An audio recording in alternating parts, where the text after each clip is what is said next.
Woman goes to funeral, has no idea it's her own.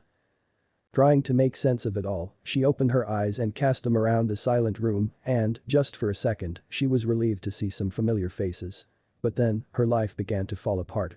Her family and friends' faces were twisted into expressions of pain. She desperately wanted to reach out and comfort them, but she was frozen in place. Something was horribly wrong. Melanie Dillon was excited to catch up with her best friend, who she hadn't spoken to for a while. They had been close, but life, as it does, had simply gotten in the way. Working a full-time job in a different city, it was too late when she realized that she had unintentionally distanced herself from everyone around her. And, before she knew it, 6 months had gone by. But, she intended to change all that. She'd cleared her schedule and taken the weekend off. Melanie loved being on the open road, so the 7-hour drive from Wisconsin to her hometown of Minnesota seemed to fly by. Exhilarated by the wind whipping through her hair as she barreled down the expressway, she gleefully glanced at the speedometer's needle creeping closer to the halfway mark. But she had no idea that she was actually racing toward the most harrowing ordeal of her life. Arriving at Jen's apartment, Melanie couldn't wait to reconnect with her friend. And, after she and Jen had had a good catch-up, she decided to put her ill-fated plan into action. She wanted to drive to her childhood home in Washington County and surprise her family. Little did Melanie know, it would be a far cry from the happy reunion that she'd hoped for. Melanie pulled up to her parents' drive and was surprised to see that there were about a dozen cars parked outside. She immediately thought it was strange. She stood bewildered and not sure what to do. Should she turn back? Had she come at a bad time? Perhaps she should have called first. But when she saw the hearse, all she could think was that something terrible had happened. Melanie opened the door and walked into the reception room, where she was greeted by a stranger who silently ushered her into the next room. She was immediately taken aback. Nobody greeted her or tried to explain. There were rows of seats. Everyone had their heads bowed in mourning. Unable to do anything but sit down amid the awkward silence, she picked an empty seat in the corner. But things only got weirder from there. The tone in the room was somber. From her quiet corner, Melanie's eyes furtively darted around the room, trying to gather more information about the awkward situation. Then, she froze. She recognized several people in the room around her as some extended members of her own family. Their faces were filled with sorrow. What had she intruded on? Melanie still had no idea whose funeral she was attending. She looked around again, looking for a clue.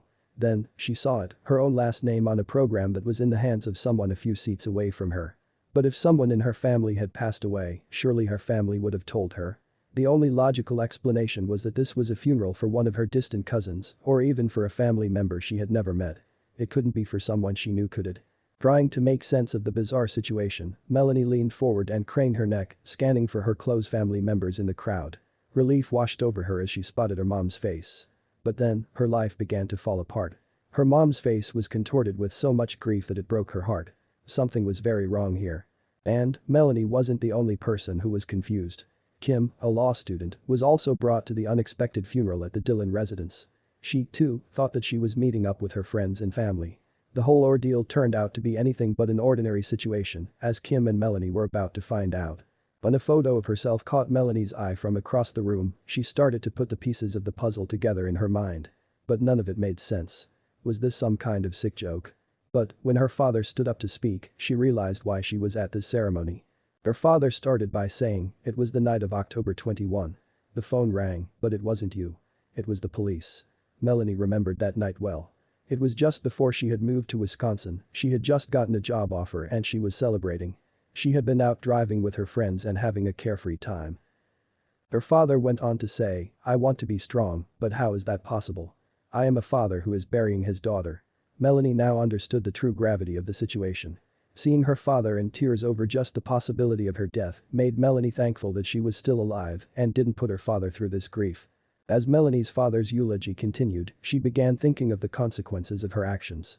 If the people who were seated next to her now, which included friends she had known her entire life and family she loved dearly, all would be so devastated by her passing that they set up this event to tell her so, she would start taking her own life more seriously. Her father continued, speeding, "Just this one time, marked the end of you. I cannot and do not want to try to understand." Then, it clicked in Melanie's head.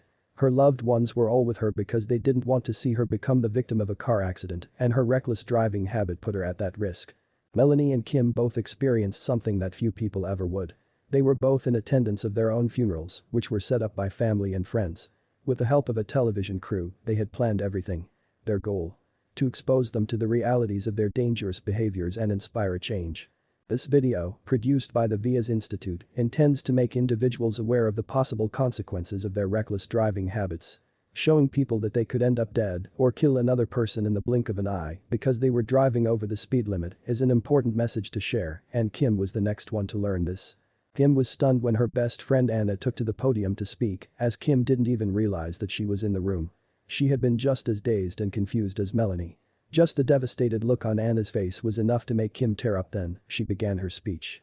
Anna started a eulogy to Kim by saying, "I thought this only happened to others, but here I am. Why did you have to go? Why you? The person I did everything with whom I could share everything with. We still had a lot of things to do. In April we were going to Brazil together." As Kim heard her best friend's words, she started to sob. Not everyone gets to know what the consequences of their own actions would be, and Kim was seeing hers firsthand. She knew at that moment that she would do anything she could to keep her friends from feeling this pain for real. Seated next to Kim was her brother, who got up to say, "It's terrible to see you plucked from our lives like that. You were my friend, my support, and my hope." She had never heard him speak like that before, even though they had known each other their whole lives. This really made Kim start to realize that her actions have consequences. During the ceremony, Kim caught a glimpse outside of a grave meant for her. To be standing so close to her own grave made this moment teach her something profound. She had the power to stop this from happening, and if she didn't change her driving habits, she knew exactly what would happen. Melanie was no longer sad, she now had a newfound sense of purpose. To save her family and friends a lot of stress and to stop the possibility of this funeral becoming real, she would have to be more careful while driving. And she didn't think she would ever forget this moment. Once more, Anna, Kim's best friend, took to the podium to speak directly to her, saying, "Kim, this time I can still ask you. Please be careful when you are driving. I don't want to lose you." And thankfully, Kim didn't put up a fight when she was confronted with these words. Melanie's father also pleaded directly with his daughter, saying, "Please never speed again. We love you too much to lose you." She knew that she would never want to be the cause of so much sorrow in her father's life, especially not if she could do something to stop it from happening. The institute that produced this video provided the message, virtually no one feels it is dangerous to drive a few kilometers per hour faster than the maximum speed limit. However, even this light speeding kills and injures hundreds of people every year. And we tend to ignore the many lives of people close to us that are devastated as well. To slow down their loved ones before it is too late, people in this film set up an unusual wake-up call. They invited their speeding friend or family member to their own funeral. The emotional reality check was caught on hidden camera. This setup would change the life of anyone with self-destructive behaviors, as it lets them see the true results of their actions. After Anna spoke, Kim immediately rushed to her side to thank her. The two embraced and Kim swore that she would never put herself or any of her friends in danger again. And Melanie had a similar sentiment for her father, too. Melanie sobbed in her father's arms after his moving speech. This event changed her heart and would remain a strong memory for the rest of her life. Anyone can change their habits if given the right motivation to do so, and seeing your own funeral is a mental image that can end up saving someone's life. These people were at an increased risk of dying in a car crash due to their reckless driving habits, but they aren't the only people who are. This event may have been an unusual wake-up call, but it provided these people with an intervention that may have saved their lives for good.